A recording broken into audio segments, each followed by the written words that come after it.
भदोही लोकसभा से प्रत्याशी डॉक्टर विनोद बिंद जी, जो इतने सीधे सरल हैं कि गांव के कोई गरीब से गरीब व्यक्ति भी इनके पास जा करके अपनी बात कह सकता है, लड़ सकता है, जो काम चाहे करा सकता है। बताओ सही है कि नहीं सही है?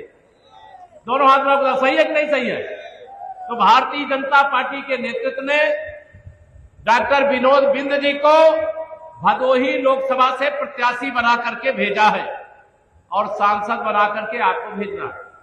तैयार हो ना? आप सब पर मुझे बहुत भरोसा है। जब मुझे आज औराई आने का कार्यक्रम तय हुआ तो मैंने कहा मैं जरूर जाऊंगा।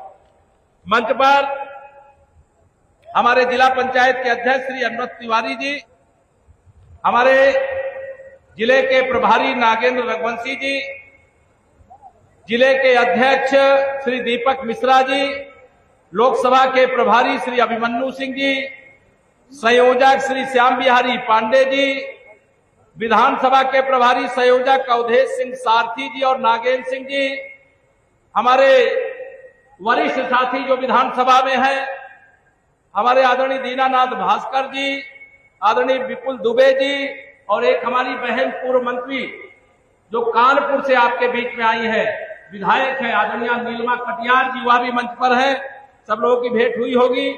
हमारे पूर्व मंत्री और विधायक आदरणीय रंगनाथ मिश्रा जी, यहाँ के पूर्व सांसद गोरखनाथ पांडे जी, और यहाँ सम्मानित मैं और नाम ले रहा हूं, नाम बहुत है, अजीत चौबे जी, नागेंद्र सिंह राजपूत जी, हमारे पूर्व विधायक रविंद्र त्रिपाठी जी, डॉक्टर देवेंद्र दुबे जी, श्रीमती पूनम मौर्य जी, पूर्व विधायक सुष्मिता मौर्य जी, और ब्लॉक प्रमुख प्रियंका बिंद जी और विकास मिश्रा जी, राजेंद्र पाल जी, जिला पंचायत सदस्य और ओबीसी मोर्चे के अध्यक्ष मुकेश गौड़ जी, नंदलाल पांडे जी, हमारे ऋषि शुक्ला जी, और जो भाजपा परिवार में शामिल हुए हैं कुमार चंद्र मौर्य जी, आप सब जानते हैं उनका भी, और मंच पर हमारे सिलवन जी और तमाम सब साथी बैठे हैं।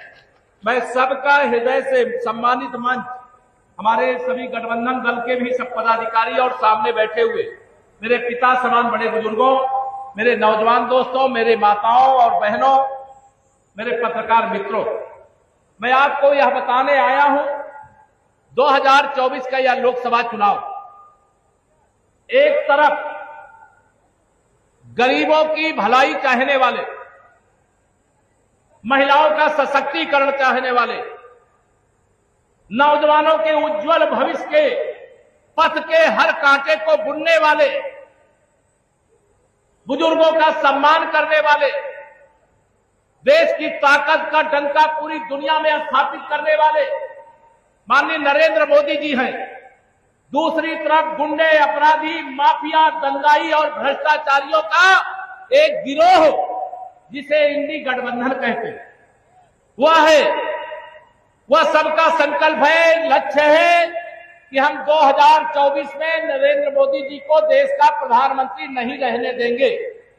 आप बताओ, जो वो चाहते वो सफल होने दोगे क्या? दोनों हाथ उठा बताओ, कोई नरेंद्र मोदी जी को प्रधानमंत्री कुर्सी से हटाने देगा क्या? दोनों हाथ उठा माताओं बहनों बताओ, हटाने दोगी क्या? पूरा देश मोदी जी के साथ खड़ा है। कुछ गुंडे, अपराधी, माफिया, दंगाई और भ्रष्टाचारी अगर इंडी गठबंधन के साथ खड़े हैं, सपा बसपा कांग्रेस के साथ खड़े हैं, जिस टीएमसी को कोई यहां जानता नहीं है, जिस टीएमसी के राज में रामनवमी का उत्सव नहीं मनाया जा सकता है, जहां दुर्गा मैया की पूजा नहीं की जा सकती है, जहां भारतीय जनता पार्टी का कार्यकर्ता पश्चिम बंगाल में दिन रात लड़ रहा है, उस पार्टी का प्रत्याशी यहां बना करके भेजा है। बताओ, कोई जानता है क्या उनको? दोनों हाथ उठा बताओ, जानता है क्या?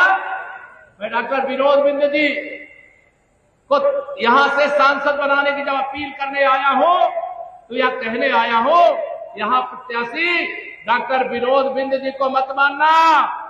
यहां प्रत्याशी बगल वाली सीट से जो आप देश के प्रधानमंत्री हैं और बनने वाले हैं, यहां प्रत्याशी नरेंद्र मोदी जी को मानना,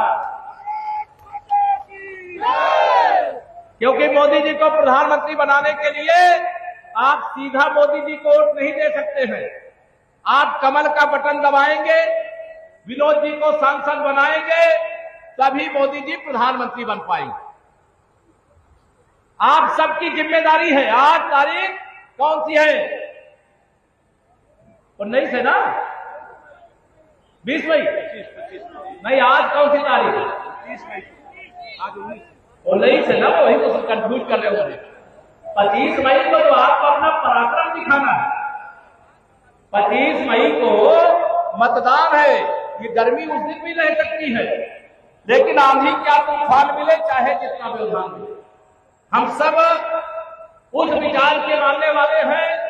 माना अगम अगाध सिंधु है, संघर्षों का पार नहीं, किंतु डूबना मध्यधार में साहस को स्वीकार नहीं। हम उस लक्ष्य को लेकर के क्या गर्मी कमल खिलाने से रोक पाएगी क्या? दोनों हाथ में बताओ, रोक पाएगी क्या? आप सबको ध्यान रखना है, या वही उत्तर प्रदेश है या वही हिंदुस्तान है। जब मोदी जी देश के प्रधानमंत्री नहीं थे, कितने घर ऐसे थे जिस घरों में दोनों समय भोजन नहीं बनता था? बताओ सही है कि नहीं सही है? मोदी जी आए और उन्होंने व्यवस्था किया कि इस देश का कोई गरीब अब भूखे पेट नहीं सोएगा। उन्होंने व्यवस्था किया कि प्रधानमंत्री गरीब कल्याण अन्न योजना का राशन फ्री में देने का काम करेंगे। बताओ मिल रहा है कि नहीं मिल रहा? नहीं मिल रहा क्या? अच्छा, जब मिल रहा है तो हाथ उठा के बताओ मिल रहा है ना? अब ये विरोधी सब चाहते हैं कि ये राशन की जगह भाषण सुनाओ। जब ये सरकार में थे